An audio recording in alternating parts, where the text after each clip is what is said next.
Reciban un saludo cordial. Mi nombre es Talía Portaquinto. Soy de la Sociedad Científica de Estudiantes de Medicina del Centro de la Universidad Nacional del Centro del Perú. Actualmente soy directora CPA local. Dentro del módulo de anatomía explicaré el tema músculos de la expresión facial. Comenzamos con el primer grupo, el grupo orbitario. Está compuesto por el músculo corrugador de la ceja y el músculo orbicular del ojo. Este músculo se divide en dos porciones, la porción palpebral y la porción orbitaria. Ambas porciones tienen como punto de origen el ligamento palpebral medial y como punto de inserción el rafe palpebral lateral. La porción orbitaria se encarga de una oclusión fuerte, en cambio la porción palpebral se encarga de una oclusión suave.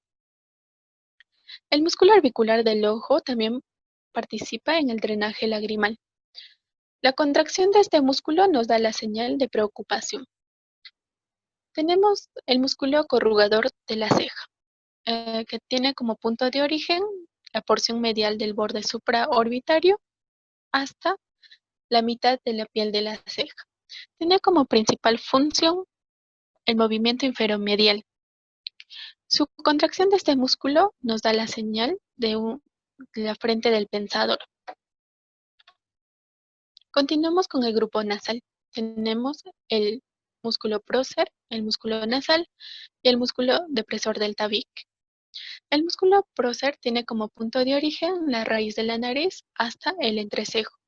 Tiene como principal función el desplazamiento inferior.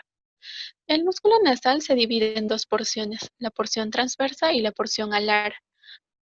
Las dos porciones se originan en el maxilar. Y el punto de inserción de la porción transversa es en la aponeurosis que cubre el dorso de la nariz. En cambio, en la porción alar es en el ala de la nariz. La porción transversa es comprensor de la narina. En cambio, la porción alar es dilatador de la narina. La contracción del músculo nasal nos da un aspecto alegre y divertido. Tenemos el músculo depresor del tabique, como vemos en la imagen, que se encarga principalmente de la tracción nasal inferior. Tenemos ahora el grupo oral. Tenemos el músculo orbicular de la boca y el músculo buccinador. El músculo orbicular de la boca tiene como punto de origen el maxilar encima de los dientes incisivos, hasta la piel alrededor del labio. Tiene como función la oclusión y protusión labial. La contracción de este músculo nos da señal de decisión. Tenemos el músculo buccinador, que tiene como punto de origen el rafe pterigomandibular hasta el ángulo de la boca. Su función consiste en que previene el atrapamiento de la mucosa y mueve el alimento durante la masticación.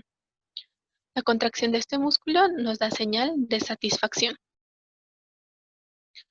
El grupo superior de los músculos orales tenemos al músculo risorio, que se origina de la fascia del músculo del macetero hasta la piel del ángulo de la boca. Tiene como función principal la retracción del ángulo de la boca. La contracción de este músculo nos da señal de acción. Por otro lado, tenemos a los músculos cigomáticos, tanto mayor como menor. Ambos tienen como punto de origen el arco del cigomático hasta el ángulo de la boca o el labio superior. El músculo cigomático mayor tiene como función el desplazamiento superolateral del ángulo de la boca. En cambio, el músculo cigomático menor tiene como función el desplazamiento superior del labio superior. La contracción del músculo cigomático mayor nos da señal de una sonrisa. Además, tenemos el músculo elevador del labio superior, que tiene como punto de origen el borde orbitario inferior hasta la piel del labio superior. Tiene como función principal formar el surco nasolabial. El músculo elevador del ala de la nariz y del labio superior se origina de la apófisis frontal del maxilar hasta el labio superior o ala de la nariz. Tiene como principal función la apertura de la narina. Su contracción de este músculo nos da señal de insatisfacción. Ahora tenemos al músculo elevador del ángulo de la boca, que tiene como punto de origen la fosa canina hasta el ángulo de la boca. La contracción de este músculo nos da una señal de autovaloración. Continuamos con el grupo inferior del músculo oral. Tenemos el depresor del ángulo de la boca, que se origina del borde anterolateral de la mandíbula hasta el ángulo de la boca. Tiene como función principal que desciende la comisura labial ipsolateral. La contracción de este músculo nos da señal de tristeza. Por otro lado, tenemos el músculo depresor del labio inferior, que se origina del músculo platisma hasta el labio inferior. Su función principal es el desplazamiento inferior y lateral. La contracción de este músculo nos da la señal de consistencia. Por último, tenemos el músculo mentoniano, que se origina de la fosa sobre el incisivo mandibular hasta la piel del mentón. La función principal es la elevación y prominencia del labio inferior. La contracción de este músculo nos da señal de indecisión. Ahora continuamos con otros músculos de la expresión facial. Tenemos tres: el músculo platisma, el músculo auricular y el músculo occipito frontal. El músculo platisma tiene como función principal que desplaza hacia abajo el labio inferior y las comisuras bucales. También tenemos el músculo auricular. Este tiene tres porciones: la porción anterior, porción superior y porción posterior. La porción anterior se encarga de la tracción hacia arriba y hacia adelante. La porción superior se encarga de elevar y la porción posterior se encarga de la tracción hacia arriba y hacia atrás. Por último, tenemos el músculo occipito frontal, que se compone de dos porciones: la porción frontal y la porción occipital. La porción frontal se encarga de formar pliegues en la frente y elevar las cejas. En cambio, la porción occipital se encarga de una tracción posterior. Continuamos con la inervación de estos músculos.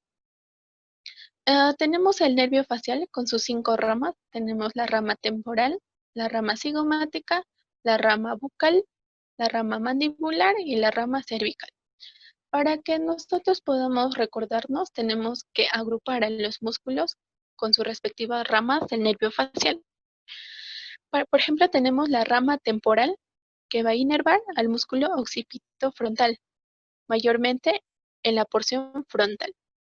Tenemos a las ramas mandibulares y a las ramas bucales, que van a inervar al músculo depresor del ángulo de la boca y al músculo depresor del labio inferior.